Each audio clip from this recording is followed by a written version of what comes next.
Assalamualaikum warahmatullahi wabarakatuh. Selamat pagi anak-anak. Hari ini kita belajar tentang rantai makanan dan interaksi pada makhluk hidup. Anak-anak, di sini kita bisa lihat ya, ada beberapa hewan-hewan yang langka, di antaranya yaitu badak Jawa yang ada di sebelah kiri. Kemudian ada harimau Sumatera. Di sebelah harimau ada orang utan dan di sebelahnya ada gajah Sumatera.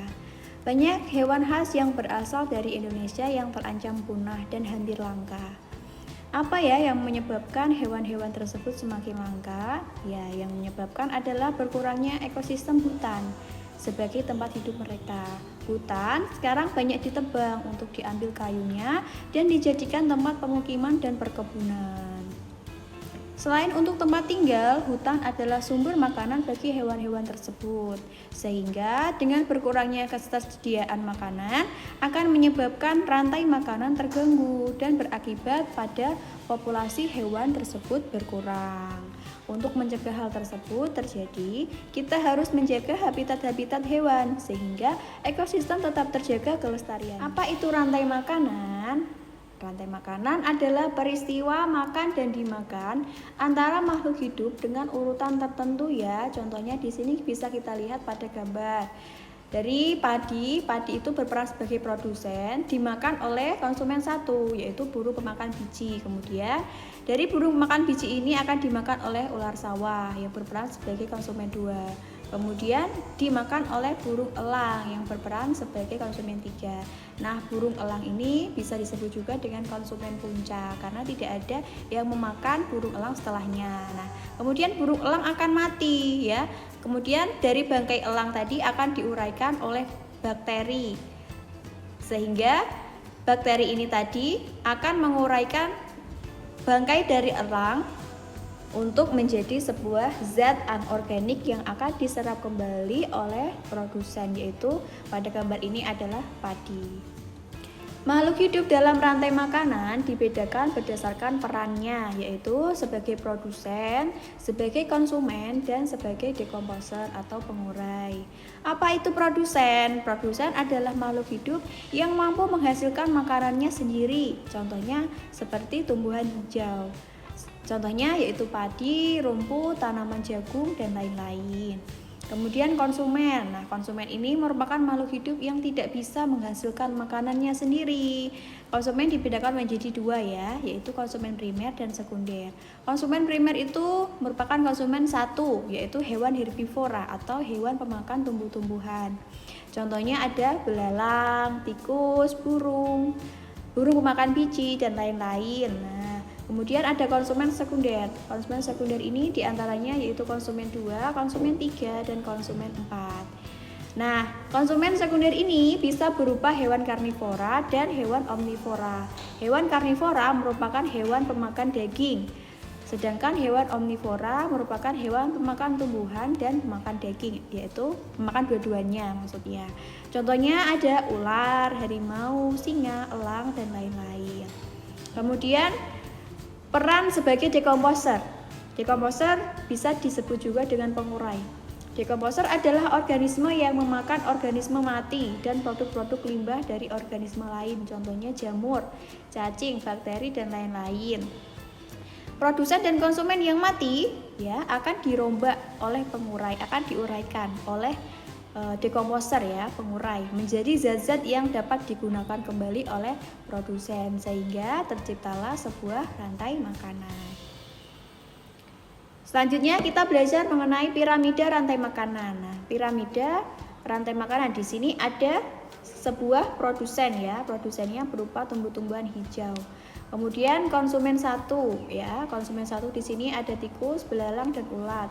Kemudian konsumen 2 maksudnya pemakan yang kedua ya, pemakan yang memakan konsumen pertama, contohnya yaitu katak dan ayam.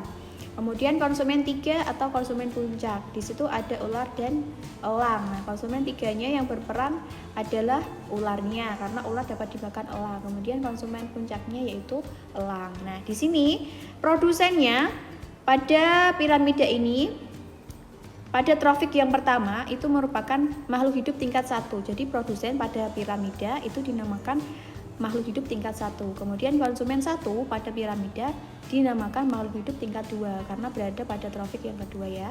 Kemudian konsumen 2 pada piramida ini dinamakan makhluk hidup tingkat 3 dan seterusnya. Nah, berdasarkan gambar di samping, rantai makanan berdasarkan gambar. Nah, yang termasuk produsen itu yang mana ya? Padi, pintar. Kemudian konsumen 1 burung pemakan biji, konsumen 2-nya ular sawah, konsumen 3-nya burung elang, konsumen puncak burung elang. Kenapa kok bisa seperti itu? Karena burung elangnya sudah tidak ada yang memakan. Namun burung elang yang sudah mati, bangkainya akan diuraikan oleh bakteri dan terjadilah rantai makanan karena bakterinya akan menghasilkan zat-zat anorganik yang bisa diserap kembali oleh si produsen yang ada pada gambar ini, yaitu produsennya yaitu padi. Selanjutnya kita belajar mengenai aliran energi. Nah, bisa anak-anak lihat ya pada gambar di samping itu ada sebuah aliran energi yang terdapat pada sebuah ekosistem. Di situ ada produser. Nah, produsen atau biasa disebut producers ya kalau bahasa Inggrisnya. Produsen ini mempunyai energi sebesar 10.000 kalori. Kemudian energinya akan diserap oleh kelinci ya. Kelincinya mendapatkan energi sebesar 1.000 kalori. Kemudian diserap lagi oleh seekor ular karena ularnya memakan kelinci. Ularnya mendapatkan energi sebesar 100 kalori. Kemudian dimakan oleh burung elang ularnya. Kemudian burung elang mendapatkan energi sebesar 10 kalori. Aliran energi adalah perpindahan energi dari satu makhluk hidup ke makhluk hidup yang lain karena ada proses saling memakan tadi. Pada proses perpindahan energi selalu terjadi pengurangan jumlah energi di setiap tingkat dalam rantai makanan.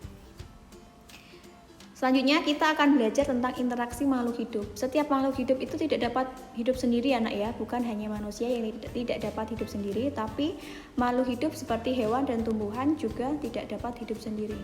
Oleh karena itu, makhluk hidup melakukan interaksi untuk memenuhi kebutuhan hidupnya. Interaksi antar makhluk hidup dapat terjadi melalui hubungan simbiosis, predasi, dan kompetisi. Apa itu hubungan simbiosis, predasi, dan kompetisi? Mari kita bahas satu persatu. Kita belajar tentang simbiosis. Apa itu simbiosis? Simbiosis adalah jenis interaksi antara dua makhluk hidup yang berbeda. Simbiosis dibagi menjadi 3, yaitu simbiosis mutualisme, komensalisme, dan parasitisme. Apa itu simbiosis mutualisme? Simbiosis mutualisme adalah interaksi dua jenis makhluk hidup yang saling menguntungkan ya. Contohnya di gambar ada interaksi antara burung jalak dan kerbau. Nah, burung jalaknya itu tadi memakan kutu-kutu dari kerbau sehingga kerbau tidak gatal ya. Jadi interaksinya itu saling menguntungkan. Maka disebut dengan simbiosis mutualisme. Kemudian simbiosis komensalisme. Simbiosis komensalisme adalah interaksi dua jenis makhluk hidup yang menguntungkan salah satu pihak, sedangkan pihak yang lain tidak dirugikan dan juga tidak diuntungkan. Contohnya, bisa anak-anak lihat di situ ada interaksi antara ikan hiu dengan ikan remora. Nah, ikan remora memakan sisa-sisa makanan dari ikan hiu. Nah, ikan remora diuntungkan, tetapi ikan hiu juga tidak merasa dirugikan, tidak merasa diuntungkan. Ya, jadi ikan hiunya ini merasa tidak dirugikan dan tidak diuntungkan. Jadi interaksi jenis ini namanya simbiosis komensalisme. Kemudian ada simbiosis parasitisme. Apa itu parasitisme?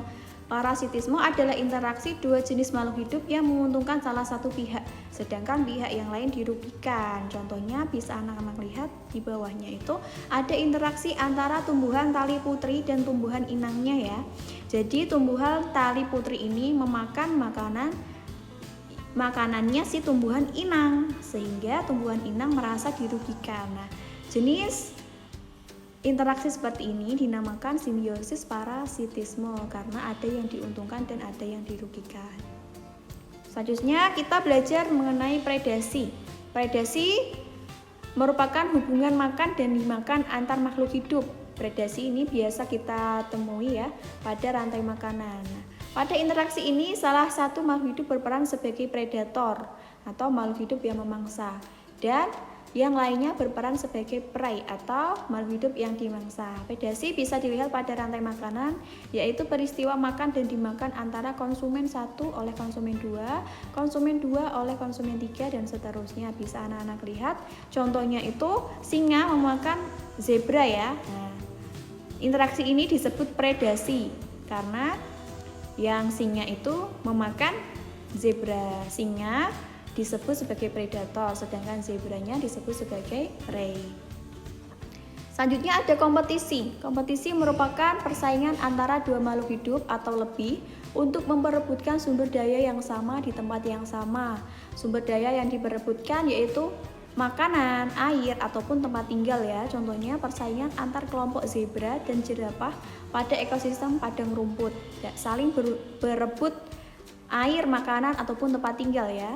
Nih, zebranya dan jerapahnya saling berebut. Nah, interaksi jenis ini merupakan interaksi yang disebut kompetisi. Begitu ya anak-anak. Sekian materi kita pada pagi hari ini. Semoga bermanfaat. Jangan lupa tetap semangat. Wassalamualaikum warahmatullahi wabarakatuh.